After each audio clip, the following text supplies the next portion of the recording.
بسم اللہ الرحمن الرحیم۔ السلام علیکم اسٹوڈینٹس، کلاس 7 سبجیکٹ ہے ہمارا اسلامیات، اور ہمارے چیپٹر کا نیم ہے اسلام میں عبادات کا تصور، کہ اسلام میں عبادت کا تصور کیسا ہے۔ لاسٹ لیکچر میں ہم نے اس کے پیج نمبر 15 کی ریڈنگ کی تھی، اور جس میں ہم نے اس کے 3 ٹاپکس جو تھے وہ ریڈ کیے تھے۔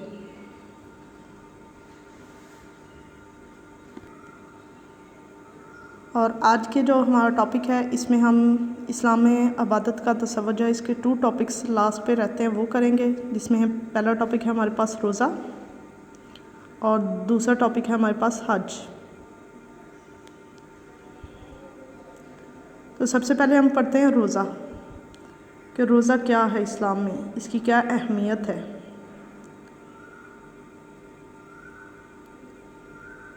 روزہ بھی اسلامی عبادات میں سے ایک اہم عبادت ہے۔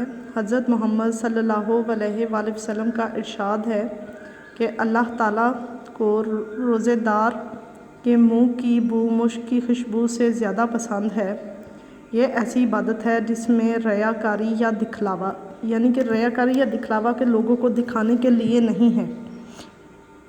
نہیں ہوتا۔ اس کے لیے اللہ تعالیٰ فرماتا ہے کہ روزہ میرے لیے ہے اور میں ہی اس کا اجر دوں گا۔ جب رمضان المبارک کا مہینہ آتا ہے تو جنت کے دروازے کھول دیے جاتے ہیں اور جہنم کے دروازے بند کر دیے جاتے ہیں اور شیطان جگڑ دیے جاتے ہیں۔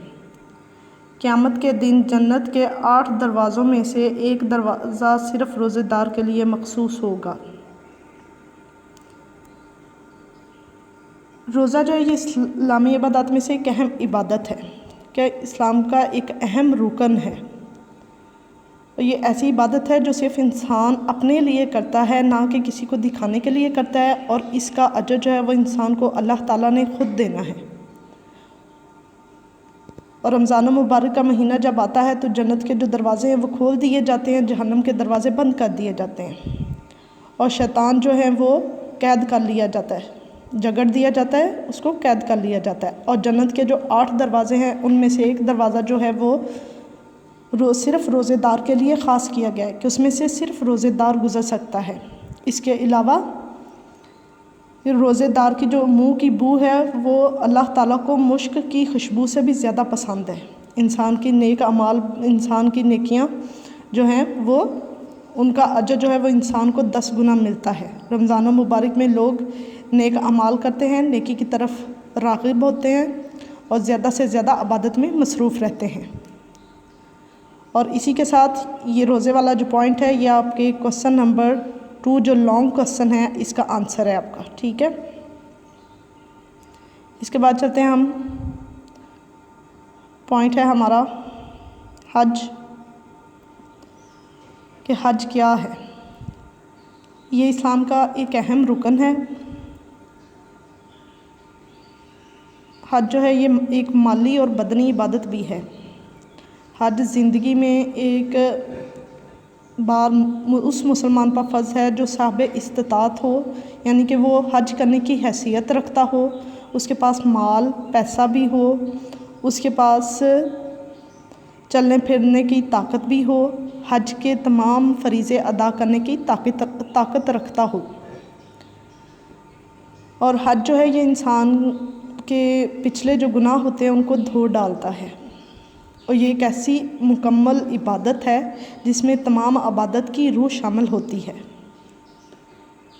اور اللہ تعالیٰ کا قرب بھی حاصل ہوتا ہے۔ اس کی کرتے ہیں ہم ریڈنگ۔ حج ایک مالی اور بدنی عبادت ہے، یعنی یہ مال کے ساتھ بھی ہوتی ہے، انسان کے پاس پیسہ ہو تو اس کے پیسے کے ذریعے حج کیا جاتا ہے۔ بدنی عبادت ہے، یعنی کہ انسان کے جسم میں اتنی طاقت ہو کہ وہ حج کے فریضے کو ادا کر سکے۔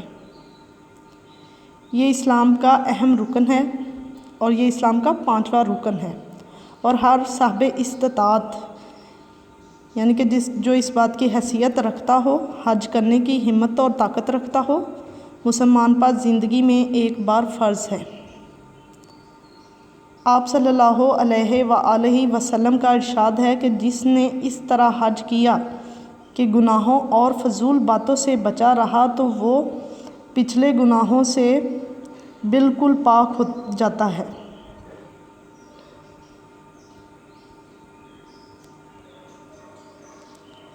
وہ پیچھے گناہوں سے بالکل پاک ہو جاتا ہے کہ نبی کریم صلی اللہ علیہ وآلہ وسلم نے ارشاد فرمایا ہے کہ جو بھی جب حج کرنے جاتا ہے تو اللہ تعالیٰ کی عبادت میں مصروف رہتا ہے، فضول باتیں نہیں کرتا، گناہوں سے بچا رہتا ہے، تو اس کے جو پچھلے گناہ ہیں وہ تمام گناہ معاف کر دیے جاتے ہیں۔ حج ایک ایسی جامع عبادت ہے، جامع یعنی مکمل عبادت ہے جس میں تمام دیگر عبادات کی روح شامل ہے، کہ جس میں تمام عبادات کی روح شامل ہو جاتی ہے۔ حج کا ہر مرحلہ روحانی اور اخلاقی تربیت کا حامل ہے، کہ یہ ہماری روحانی یعنی ہماری روح اور ہمارے اخلاق کی تربیت کی اصلاح کرتا ہے۔ حج کے عظیم الشان اجتماع یعنی کہ حج کے موقع پر جب تمام مسلمان اکٹھے ہوتے ہیں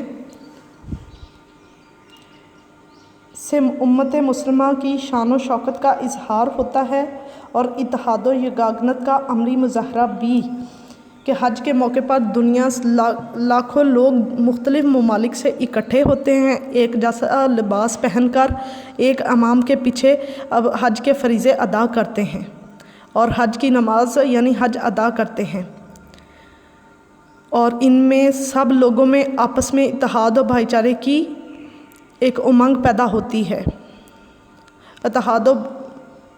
اتحاد اور بھائی چارہ پیدا ہوتا ہے۔ حج کا اصل فائدہ روحانی تربیت ہے، کہ حج کا اصل فائدہ جو ہے یہ انسان کی روح کی اصلاح کرنا ہے، یہ قرب الہی کا بہترین ذریعہ ہے، کہ یہ ہمیں اللہ تعالیٰ کے قریب کرتا ہے، اللہ تعالیٰ کی رضا حاصل ہوتی ہے اور انسان جو ہے وہ اللہ تعالیٰ کی عبادت میں مصروف رہتا ہے اور اس کو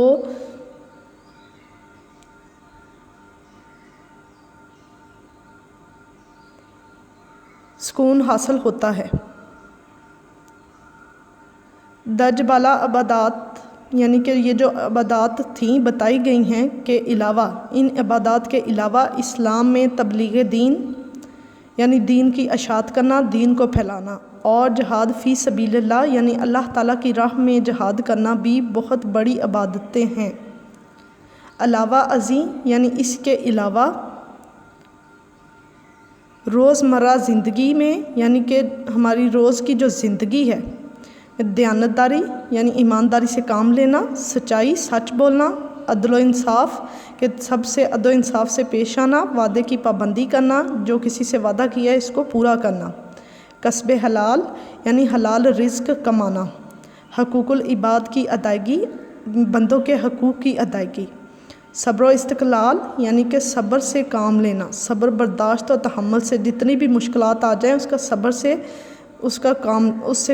سے کام لینا، برداشت کرنا، عفو درگزر یعنی دوسروں کو معاف کر دینا، ان کی غلطی ہونے کے باوجود بھی انہیں معاف کر دینا، اور احسار و قربانی سے کام لینا بھی عبادت ہے، کہ انسان پر چاہے جتنی بھی مشکلات آ جائیں، جتنی بھی انسان کو مشکلات سہنی پڑے، تکلیف سہنی پڑے، تو انسان کو صبر سے کام لینا چاہیے، اپنے کام میں ایمانداری سے کام لینا چاہیے، ہمیشہ دوسروں سے سچ بولنا چاہیے، سب سے عدل و انصاف کرنا چاہیے، وعدے کی پابندی جو بھی وعدہ کیا ہے اسے پورا کرنا چاہیے، حلال رزق کمانا چاہیے، اور اپنے جو بندے ہیں ان کے جو حقوق اللہ تعالیٰ نے بتائے ہیں ان کو پورا کرنا چاہیے۔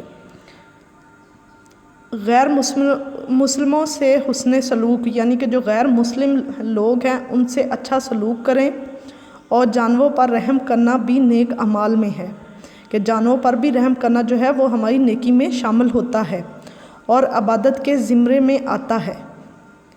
اپنی ذمہ داریوں کو خلوص نیت یعنی سچے دل سے اور پوری محنت سے انجام دینا بھی عبادت ہے۔ غرض کوئی کام بھی اللہ تعالیٰ کی رضا کے لیے کیا جائے اور نبی کریم صلی اللہ علیہ وآلہ وسلم کے اسوہ حسنہ کو سامنے رکھ کر کیا جائے تو عین عبادت ہے، کہ جو بھی کام کریں ہم نبی کریم صلی اللہ علیہ وآلہ وسلم کے اسوہ حسنہ کو سامنے رکھ کر کریں تو یہ بھی عبادت میں شامل ہوتا ہے. اور کوئی بھی کام جو سچے دل سے سچی نیت سے کیا جائے اللہ تعالیٰ کی رضا کے لیے کیا جائے تو وہ کام بھی ہمارے نیک اعمال میں شامل ہوتا ہے، ہماری نیکی میں لکھا جاتا ہے. یہ تھے ہمارے 2 ٹاپکس. اس کے بعد چلتے ہیں ہم اس کی ایکسرسائز کی طرف.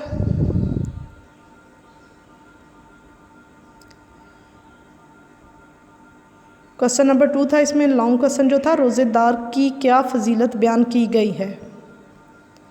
تو یہ ہم روزے والا جو ٹاپک ہے یہ پورا ہے، اس لانگ کوسچن میں آ رہا ہے آپ کا آنسر. اس کے بعد ہے ہمارا کوسچن نمبر 4، حج کے بارے میں آپ کیا جانتے ہیں. اس کا آنسر جو ہے یہ پیج نمبر 16 پہ ہے. حج والا جو ٹاپک ہم نے ریڈ کیا ہے سٹارٹ سے لے کے، حج ایک مالی اور بدنی عبادت ہے، یہاں سے لے کے لاسٹ اس کی لائن آ رہی، یہ قرب الہی کا بہترین ذریعہ ہے، یہاں تک یہ لانگ کوسچن کا آنسر بن رہا ہے.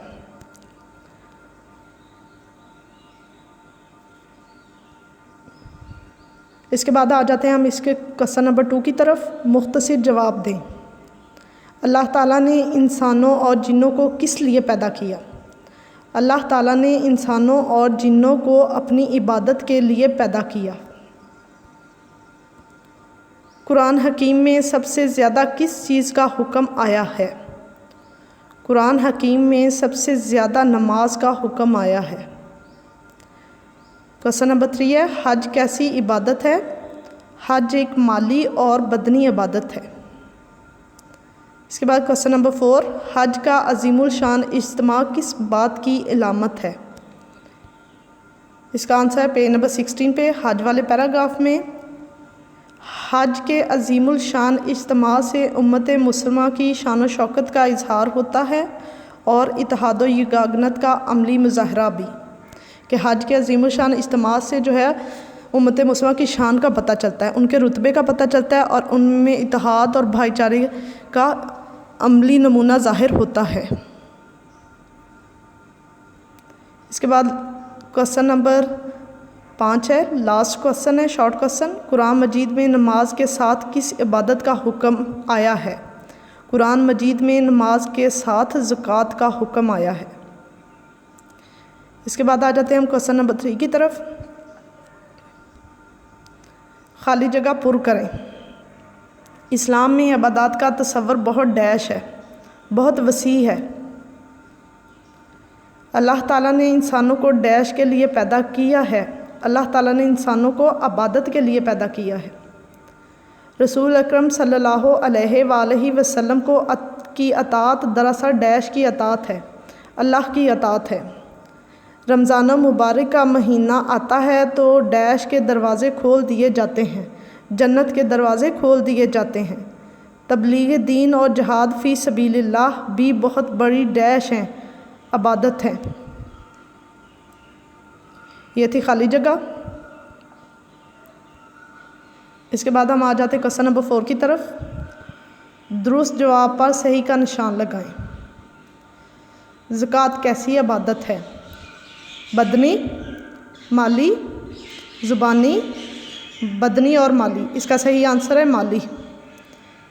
اس کے بعد ہے حج کے عظیم الشان اجتماع سے امت مسلمہ کی کس چیز کا اظہار ہوتا ہے؟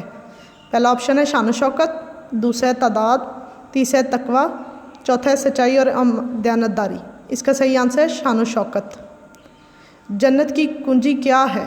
حج، روزہ، نماز، زکوٰۃ. اس کا صحیح آنسر ہے نماز. کس عبادت میں ریاکاری اور دکھلاوا نہیں ہوتا؟ سب سے پہلا آپشن نماز، حج، زکوٰۃ. اس کے بعد ہے روزہ. اس کا صحیح آنسر ہے روزہ. کس عبادت سے مال پاک ہو جاتا ہے؟ پہلا آپشن ہے زکوٰۃ، دوسرا آپشن ہے نماز، تیسرا آپشن ہے صبر و استقلال، چوتھا آپشن ہے دیانتداری. تو اس کا صحیح آنسر ہے زکوٰۃ. یہ تھا آپ کا لیکچر آج کا. یہ چیزیں جو آپ کو کروائی گئیں یہ آپ لوگوں نے یاد کرنی ہے. اسی کے ساتھ آج کا ہمارا لیکچر کمپلیٹ ہوتا ہے. فی امان اللہ.